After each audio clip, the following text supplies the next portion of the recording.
Okay, well, hello. I gotta lean down because on one phone you can only see me from this direction, and the other you can only see me from the other direction. But I'm trying to go live on Facebook and Instagram at the same time, so we'll see how that goes. I obviously won't be like this the whole time because you don't really need to see my mug to be able to bake some banana bread with me. But I just wanted to say hi, welcome. I hope you're ready to bake some banana bread with me today. We're doing double chocolate banana bread. If you've got peanut butter or almond butter or any other sort of butter, you can use that for the topping. If you don't have it, it's not necessary. Same thing with chocolate chips. Same thing with cornstarch. Those are extra. If you have them, great. If you don't, it is what it is. It's quarantine baking, so anything you don't have probably isn't essential, and we will figure out a way to do without it. So we are gonna get started though. All right. So I've got my 9-inch loaf pan. This is a 9-inch by 5-inch. Luckily, this is a pretty forgiving recipe, so it's not the biggest deal in the world. If your pan is a little bit of a different size, you can also probably do muffins or mini muffins with this pretty easily. Just give me a second. I think this music's actually a little loud.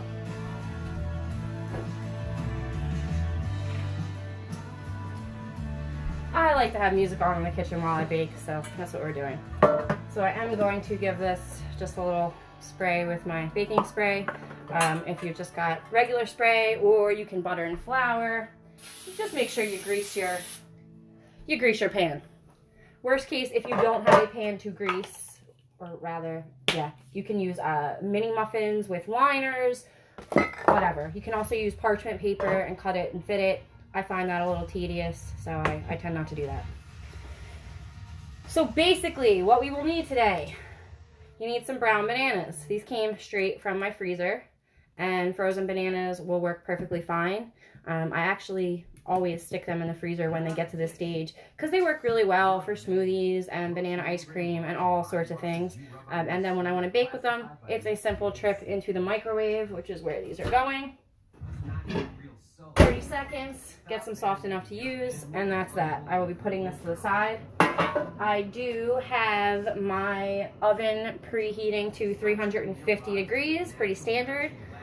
Negroni out of the kitchen. She wants to say hi. Going downstairs. Okay, so normally we don't have cats in the kitchen, but that's what quarantine baking is all about. We're home with who we're home with. Alright, maybe 30 more since I'm doing 3 at once. So I'm going to start by doing all of my dry ingredients in a larger bowl, and then we'll be doing our wet ingredients in a smaller bowl. But you want to start with your AP flour. If you're using gluten-free flour or whole wheat flour, once again, this is a fairly forgiving recipe. That's going to be fine. Use what you've got. I'm using all-purpose because that's my go-to. And I do want to start with 1 cup and 1/3 cup. So 1 1/3 total cups. With quick breads like this, I don't measure as carefully as I normally would. There'd usually be maybe a scale involved, or I would at least use my leveler. But guess what? I really want to show you how simple quick breads are, and I'm not even going to do all that. So I got my 1 1/3 cup, fairly level. Boom. I can put my flour away, make myself a little more space on my counter here. So to that, this is our first optional, okay? If you have it, you can get your cornstarch. We don't tend to think of this as something we use a lot in baking, but here is my first little secret I will give you. If you've ever seen cake flour in a store and thought, oh, what's that? I wonder if I need that. Well, it does make for a finer crumb on your cakes, but the trick is it's just cornstarch added to regular flour. And the ratio, you want 1 tablespoon of cornstarch for every cup of flour. I'm just going to make it a bit of a heaping tablespoon since I have just over a cup. And now technically I have cake flour in this bowl. Technically. So to that, since we are making chocolate banana bread here, we need to add our cocoa powder. If you have dark, milk, Dutch process, unprocessed, whatever you have, it's going to work. Pardon me. And we do want a half a cup of that. I tend to use a smaller scoop just because cocoa powder gets a little bit messy. And if you want this extra chocolatey, you can go a little bit over that half. Make it nice and that goes right in with the flour and the cornstarch. Using my Hershey's right here from Pennsylvania. You can use whatever you have. Okay, and then I want to add 1 teaspoon each of my baking powder and my baking soda. So 1 teaspoon each. And that is because since we are going vegan with this banana bread, we don't have any other leavening agents. So you really do want to make sure that you're careful with your baking powder and baking soda. Like I actually am going to level this. Don't want too much, it'll affect the taste. Don't want too little, we'll have flat bread. So I've got 1 teaspoon of my baking powder. And then I'm going to do the same thing with my baking soda.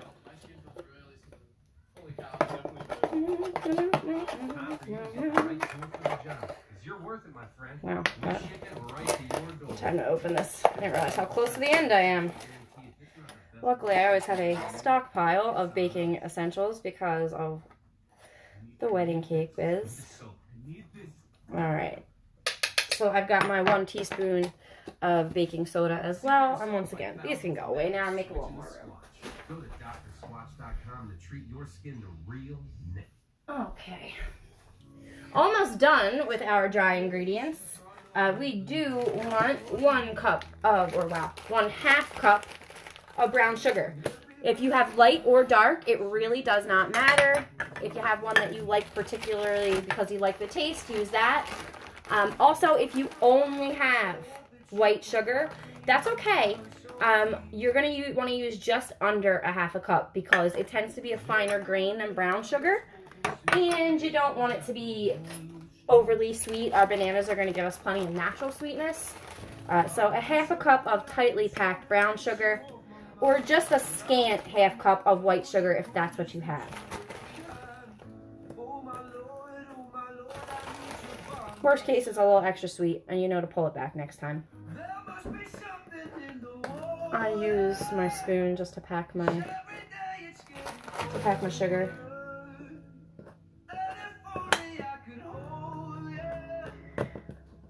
Alright, got our 1/2 cup of brown sugar there. Into the bowl she goes. Close this up nice and tight. You don't want hard as a rock brown sugar. And finally, we do need a bit of salt. I always use my pink sea salt because I like it, but you can use what you want. 1/2 teaspoon is what it goes for. To be honest, I don't measure my salt. I give it a couple shakes, and that is pretty equivalent to a pinch. So we did our 1 1/3 cup of flour, 1 tablespoon of cornstarch, if we had it, 1/2 cup of cocoa powder, 1 teaspoon each of powdered sugar, or baking powder and baking soda, pinch of salt, our 1/2 cup of sugar, and that is it for our dry ingredients. We do want to make sure that they are thoroughly mixed though. And my simplest way of doing that, we are going to be doing this without my KitchenAid today, because I just want you to see that it's not necessary really. Even if you have one, you can use it if you want, but it's really not necessary. So I'm just going to use my whisk and make sure that my dry ingredients are well incorporated. These are just the little steps you can take. If you ever find that your baking is a little bit uneven, it's these little extra steps that you can take. It takes 5 seconds to whisk your stuff together, and then you've got a stable mixture here. You're not going to have any issues with leavening not being properly incorporated. I am kind of mashing up my chunks if I had any of brown sugar in there, just with my whisk. Okay, and that's it for our dry ingredients. We'll be doing our wet ingredients in another bowl. I am taking my bananas out of the microwave freezer to microwave for a minute, and they are ready to bake with. Now, my simple way, if I'm using frozen bananas, the simplest way to get them out is to use my kitchen scissors and cut the tips off. I mash down my banana first just to make sure that I'm not losing any like banana-y goodness. But I literally just cut these off. Okay. And then we're gonna do this one at a time because I don't want to make a giant mess. But I'm gonna just squeeze. Sorry, this is gonna be real gross. Yeah, I know what it looks like, but deal with it. So I'm gonna squeeze my bananas right into the bowl. Okay. No muss, no fuss. Right into the trash can these go. The reason I'm saying 2 to 3 bananas is obviously we're talking about a fruit. It comes in different shapes and sizes. If your bananas are small, use 3. If they are super big, you probably only need to use 2. I like my banana bread extra banana-y, so I have no issue going extra if it's a little extra. If it's too wet, I'll know when I look at it, and I will be able to just add another pinch of flour, and that will solidify that up. So, whether your bananas were fresh, frozen, whatever, you do want to give them a good mash. I use a potato masher because it's simple, but a fork or a spoon will work just as well. If you're using your handheld or your stand mixer, that will also do the trick. And you just want it enough so that it is no longer giant bananas. Okay, and now we do want to add some milk. In this case, because we're going vegan, I will be using my fancy banana almond milk. Sometimes I just use regular almond milk. Soy milk, rice milk work. And if you don't care about this being vegan, then you can use whatever regular milk you have. Doesn't matter to me. Do you? So, I want a 1/3 cup of milk. And I know I used my 1/3 cup for my flour. But guess what? It's all going in the same bowl, so I'm not even going to wash it. So, I've got my 1/3 cup of banana almond milk right into my banana mash mixture here. Back in the fridge she goes.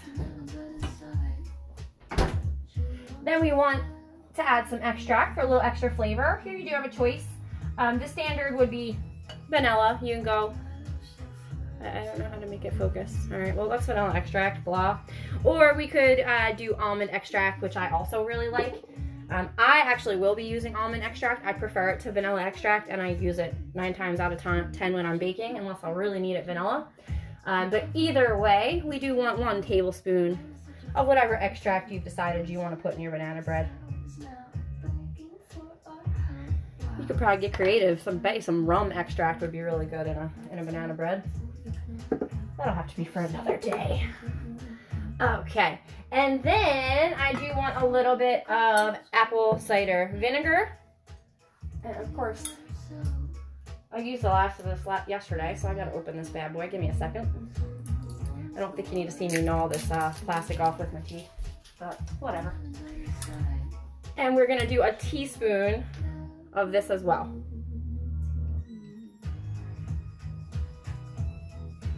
If you didn't know, the shorthand way to make buttermilk is to mix milk and vinegar. So this just gives that extra like richness that using buttermilk would give you.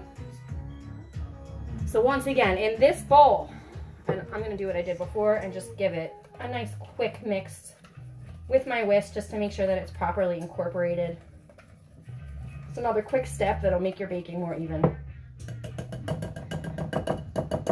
Knock it all out. So in this bowl, we've got our 2 to 3 mashed bananas. We have got our milk, whatever milk we use, whether we use regular, rice, almond, soy, whatever. We've got our teaspoon of vanilla or almond or maybe even rum extract, and we have got our teaspoon of apple cider vinegar. Guess what, y'all? We are almost there. That's how simple it is. So I'm going to take my dry ingredients and I'm going to add my wet ingredients to them. This would be a good time to get yourself your little rubber spatula. You don't want to lose any of that moist banana-y goodness. I know a lot of people don't like the word moist, but you're going to have to deal with it because nobody wants dry banana bread. Okay, in the sink we go.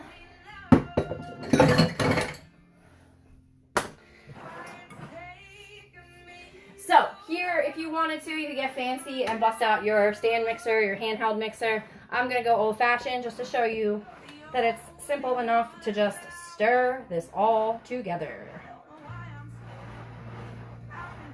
I often like to stir things by hand, especially things like breads and muffins, where you really don't want them to be overly mixed or they tend to get a bit tough. So by doing it by hand, you're probably not going to overmix it, let's be honest. And on top of that,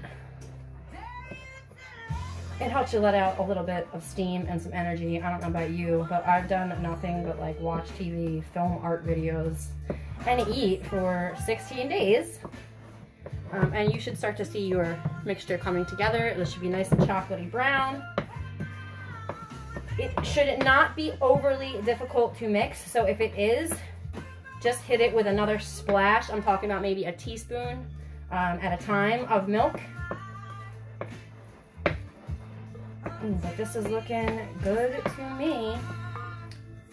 Now, if you have them, this would be the time to stir in your chocolate chips. I always use semi-sweet minis just because it's what I like. You can use whatever you want. Maybe you want to throw a white chocolate chip in there or a peanut butter chip. Maybe you don't have chocolate chips. You want to add some nuts.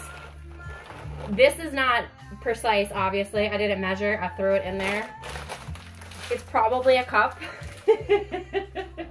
But you can add as many chocolate chips or toppings as you want. Obviously, you don't want to outweigh the batter you initially had, but you can't really hurt it by adding extra chocolate chips or extra nuts or whatever it is that you've decided you want to add. And then I do. She's looking good. I do want to scrape my spoon and scrape my bowl and to make this into kind of one nice neat pile. I love these little wax squares because then I can put dirty things on my counter without getting my counter dirty, and it doesn't waste a lot of stuff because they're really tiny. But anyway, so I've got some batter here that looks ready to me, and I have already have my greased prepared pan. That once again is a 9-inch loaf pan, and I am just going to use my spatula. If you don't feel comfortable doing that and you want to use like a big spoon, that's fine too. But this is a nice stiff enough batter that it shouldn't be running all over the place. As you can see, it should hold shape fairly well. And I just want to get that all into my pan. I don't need to do anything yet, just get it into the pan. I don't like to waste batter, so I really scrape my sides there. I'd say that's pretty good. Okay, so now it's in my pan, but it is not at all level, so I am going to give her just a little side-to-side shake to help her even out. And I'm going to give her a little bang to help her flatten out. Voila, okay. So here, you could always add some more chocolate chips to the top if you wanted, but what we are really going to do is I want to show you how to make a swirled kind of topping for your banana bread. So what we need to do is melt some sort of butter. I have cookie butter here. Last time I did use almond butter, and I know you can also use peanut butter. So you really just want something with that nice thick creamy texture. And I am just going to take a regular kitchen spoon. I want a decent size heaping spoonful, and into a microwave safe bowl that goes, and right into the microwave for a simple 30 seconds.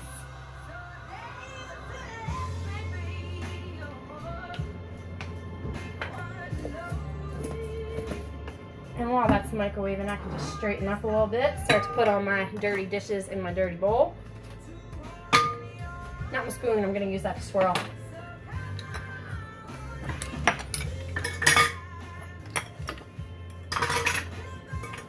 Into the dirty bowl and into the sink they go.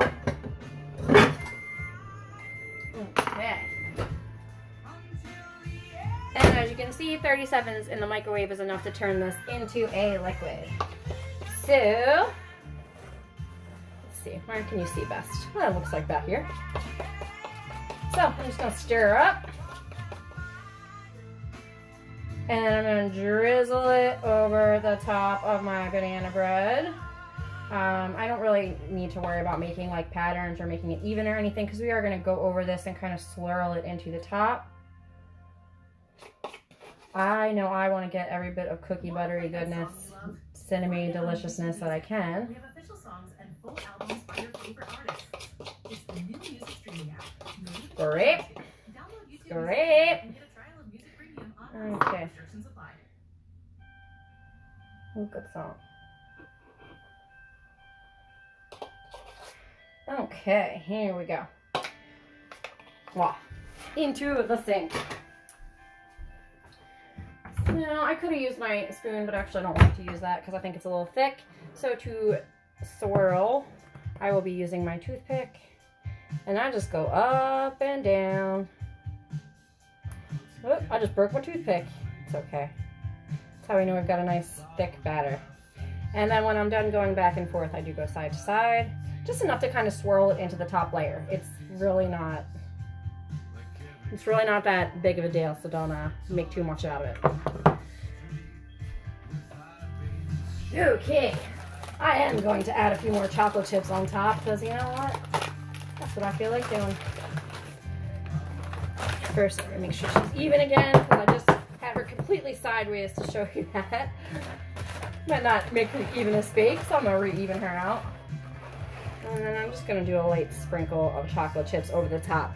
Once again, if you added other chips or nuts or maybe toasted coconut, marshmallow, any other like topping-y type things you can think of, they can go over the top as well, or you can leave it contained to within your bread. That's fine.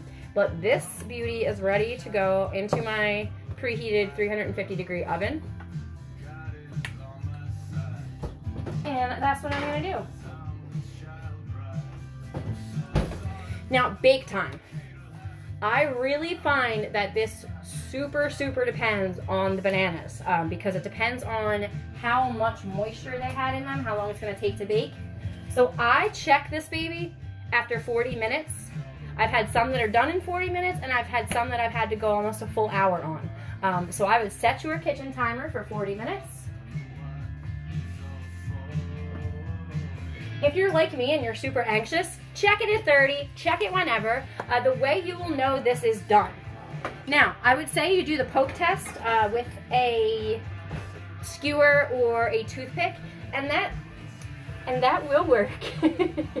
But because I put chocolate chips in mine, the way you tell by a poke test is if your stick comes out clean, your bread or your cake or whatever, your muffins are done. If they come out with batter still stuck to them, it means it needs to go longer. But since I put chocolate chips in mine, it's very possible that when I do a poke test, I'm going to hit a melted chocolate chip and it's going to look like I have raw batter when I might not. So I actually think that the best way is the poke test. And that is what you do with your finger. Make sure you have clean hands. At the time of Corona, you had better have clean hands. But just in case, let's say it again, wash your hands. When you do a poke test, this works on cakes, especially sponge cakes, as well as these breads. But when you poke it, if your batter indents, if you can see where you poked it, it's not done yet. If it bounces back and springs back, it's done. That means it's got enough to still be moist and it has give, but it's got enough structure that it will push that indent back out. So that is how you perform a poke test on your cake or your bread or whatever. So you can try either one. You can use your stick and go inside. You can poke it with your finger. If it feels like a rock, you've overdone it. So once again, I suggest you check this recipe after about 40 minutes. It could go as long as an hour, so you really do need to keep an eye on this guy. But that's it. I guess I will check in when my bread comes out of the oven, but I really hope you enjoyed baking this naturally vegan chocolate banana bread with me, and I'll see you guys later. Have a good one. Bye.